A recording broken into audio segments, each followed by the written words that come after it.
Amados irmãos, amadas irmãs, um bom dia para todos nós, uma excelente manhã de quinta-feira, meus irmãos. Sejam todos muito bem-vindos. Estamos aqui iniciando o nosso momento do Evangelho Diário, estes minutinhos que todos nós nos reunimos aqui com o nosso coração elevado até a Deus nosso Pai, com os nossos pensamentos também elevados até a Jesus e com as portas da nossa alma abertas para acolher os ensinos do Evangelho segundo o Espiritismo. Então sejam todos muito bem-vindos, meus irmãos, que Jesus possa estar presente aqui conosco, que Jesus possa conceder a cada um de nós a força diante dos desafios da vida, que possamos ter força, ter muita fé, que possamos ter aquela confiança em Deus para vencermos dia após dia. E eu não tenho dúvidas que Jesus descerá em nosso coração a força, a esperança e a fé que a nossa alma está necessitando. Bom, meus amados irmãos, hoje nós estamos aqui com a nossa grande família há 2000 anos. Estamos aqui, meus irmãos, iniciando mais um momento que nós unimos o Evangelho segundo o Espiritismo com a obra há 2000 anos, meus irmãos. E hoje nós iremos encerrar o capítulo 8, meus irmãos, da segunda parte dessa obra. E eu gostaria também, antes da gente começar aqui, para que todos nós possamos nos lembrar do convite especial que a nossa amada Casa Espírita Luiz Gonzaga de Luminárias está fazendo para cada um de nós, meus irmãos. O convite de estarmos presentes aqui online no nosso canal no YouTube ao vivo no sábado, dia 18 de novembro, meus irmãos. Eu vou deixar o banner aqui para todos nós. Dia 18, nós teremos o imenso carinho, a imensa honra de receber aqui com a gente ao vivo o nosso querido Jorge Elahá. Jorge vai partilhar com todos nós palavras da obra há 2000 anos. Olha só, meus irmãos, que encerramento dessa obra mais especial está sendo concedido para o nosso coração. A presença de Jorge Elahá aqui conosco. E, meus irmãos, também temos o convite de no domingo, às 7h30 da manhã, estarmos aqui ao vivo para a gente encerrar essa obra, para juntos partilharmos o que a gente aprendeu, os esclarecimentos, as palavras que a gente mais acolheu de todo esse livro que, meus irmãos, é ensinamento para toda a nossa vida eterna, essa obra há 2000 anos. E bom, meus amados irmãos, vamos então aqui continuar a nossa história, a história, meus irmãos, do capítulo 8. Lembremos que ontem o nosso querido Públio chegou ali no momento da festa em que estava e solicitou para o rapaz que estava junto com ele conduzi-lo até o encontro de André de Gioras, que estava preso. Seria o momento do último encontro na terra dos dois, daquela existência. Momento em que Públio poderia conversar frente a frente com o seu adversário. A última chance desse encontro. Então Públio é conduzido até um lugar assim, ali perto da onde eles estavam presos, os que iriam para a arena. André estava entre esse pessoal que estava preso. Públio é conduzido até um local discreto E André também é conduzido até lá ao encontro de Públio. E Públio, mesmo sem enxergar, sem a visão física, ele vai sentir em teu coração a presença no minuto que André adentra naquela salinha. Emmanuel nos diz: dois adversários, frente a frente, e neste momento os dois irão sentir um mal-estar, por estarem frente a frente. Meus amados irmãos, eu achei de uma delicadeza e de uma riqueza quando Emmanuel coloca que os dois sentiram um mal-estar por estarem ali um na presença do outro. Porque, meus irmãos, fato é que Públio fez muito mal para André e para a família de André. E André também fez muito mal para a família de Públio. Quantos anos, quantas décadas André de Gioras ficou nutrindo vingança, ódio e rancor para Públio. E quanto ódio também Públio sentiu ali da família de André, do filho dele, lá naquela época que ele mandou prender Saul como escravo. Então os dois, eles tinham ali um sentimento de adversários mesmos, um para com o outro. E quando se encontram, eles sentem essa sensação de mal-estar. Meus irmãos, eu me lembrei muito disso, de uma passagem do Evangelho segundo o Espiritismo, que vem nos falar sobre o amor aos inimigos, pois Jesus nos ensinou a amar aqueles que nos fazem mal. E ali nas páginas do Evangelho segundo o Espiritismo é nos esclarecido que esse amor que Jesus nos convida para com os adversários, para com os que ainda são inimigos, é talvez um amor de respeito, de não falar mal, de não desejar o mal, um amor de oração por aqueles que nos desejam o pior. Porque as próprias palavras do Evangelho são claras para a gente.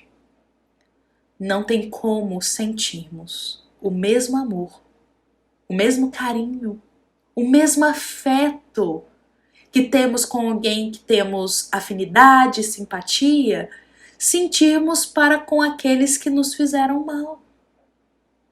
Não tem como o nosso coração sentir aquela alegria, aquela paz, aquela harmonia que sentimos com quem nós amamos profundamente, sentimos isso por aqueles que nos fizeram mal.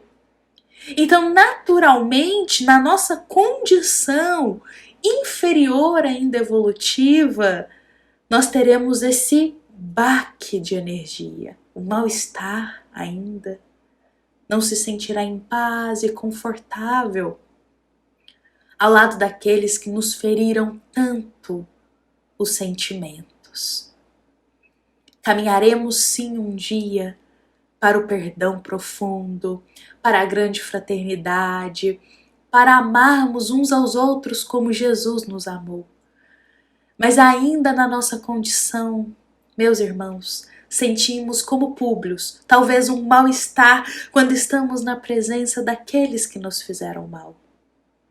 Mas fato é, meus irmãos, que Públio faz um bom uso desta hora, porque mesmo sentindo esse mal-estar, ele não vira as costas e sai daquele ambiente. Ele se mantém, pois ele compreende que é o momento de fazer diferente a partir daquele instante. Grande ensinamento para a gente. Então Públio, diante de André, irá ter a chance de lhe dizer, meus irmãos, que lá naquela época, há décadas atrás, quando ele prendeu o filho de André, Saul, ele tentou libertar o jovem. Públio vai dizer que ele fez o possível para libertar esse jovem, mas nós bem lembramos que Públio fez apenas uma tentativa não deu muito certo, ele deixou pra lá, ele nem se preocupou muito, não é mesmo? A consciência dele nem ficou ali preocupada com aquela situação. Mas ali para André ele vai dizer, olha, eu fiz o que eu pude para libertar o seu filho. E essa informação André não sabia. André não sabia que Públio tinha feito algo para realmente tentar libertar o filho dele.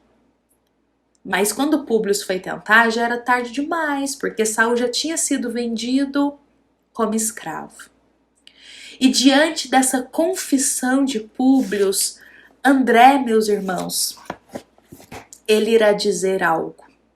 Senador Lentulus, a hora da morte é diferente de todas as outras horas que o destino assinala em nossa existência à face deste mundo.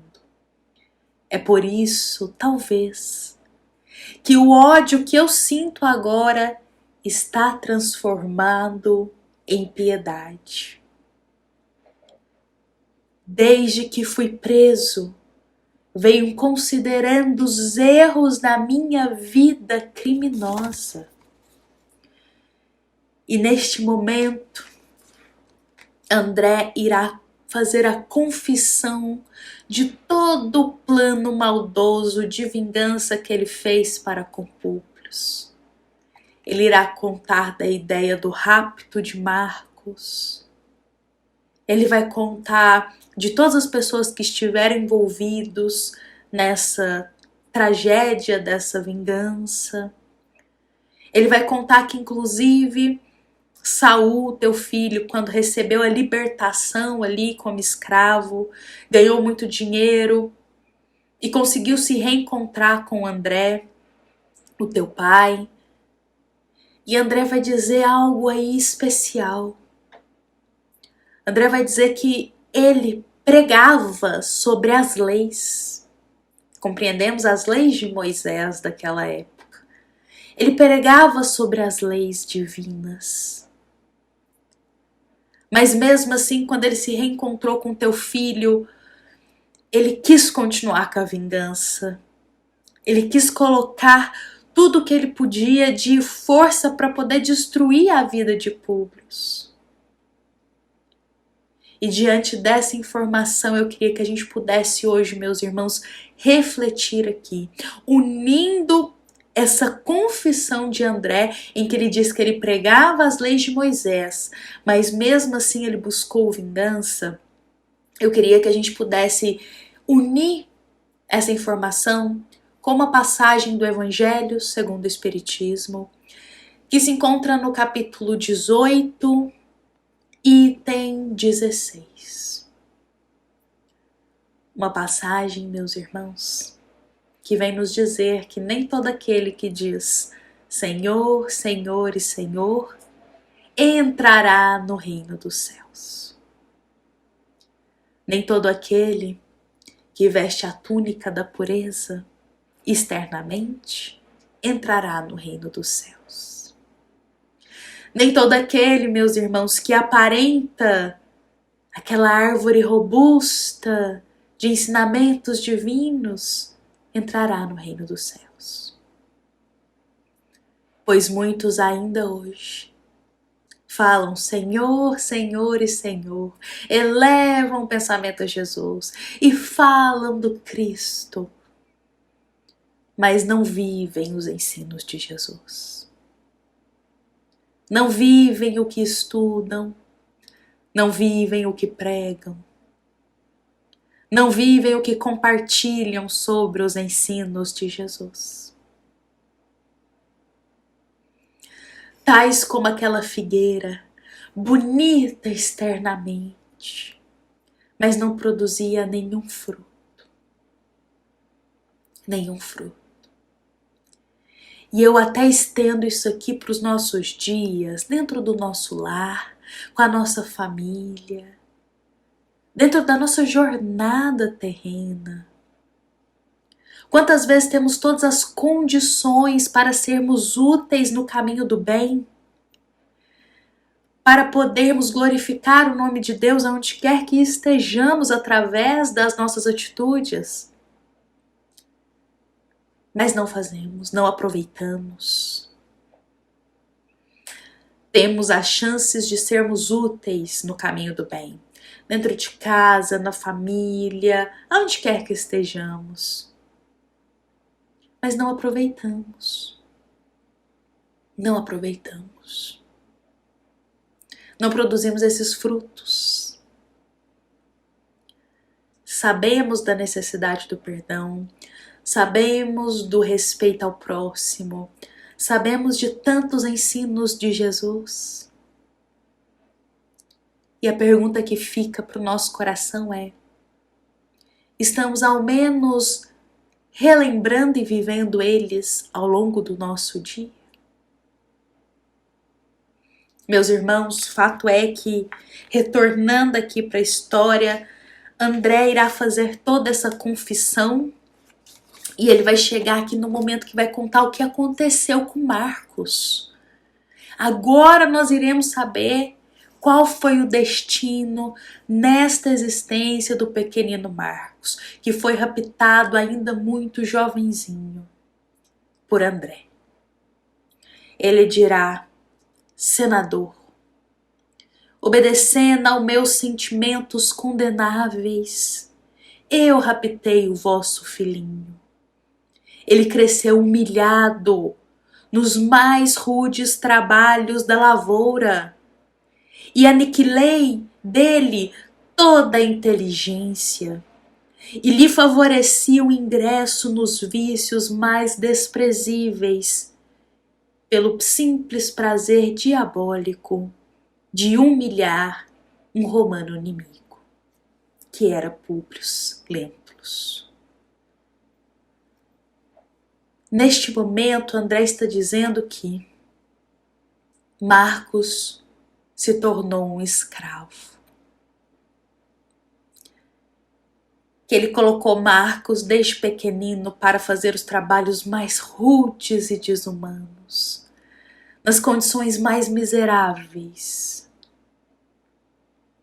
despejando o ódio em Marcos que ele sentia do pai dele, jogando para cima de Marcos a raiva que ele tinha do pai dele, descontando em Marcos o que ele queria fazer com Públio. E Marcos ali foi privado de desenvolver qualquer inteligência. E algo mais grave ainda, André diz que facilitou o ingresso de Marcos em todos os vícios terrenos, naqueles mais desprezíveis. Ele queria afundar a vida dele. A pergunta que fica para nós, já que Marcos foi esse escravo, será que então Marcos foi o escravo Ítalo que André mandou chamar às pressas para queimar os olhos de Públio? Essa pergunta fica para nós. E no final da confissão, André vai dizer algo. Vai pedir perdão a Públio. Vai dizer: eu desejava que me desseis um pouco de paz com o vosso perdão. Senador, perdoa-me. Tantos anos de ódio, tantos anos de adversidade, adversários mesmo, tantos anos de raiva um para com o outro, de maldade.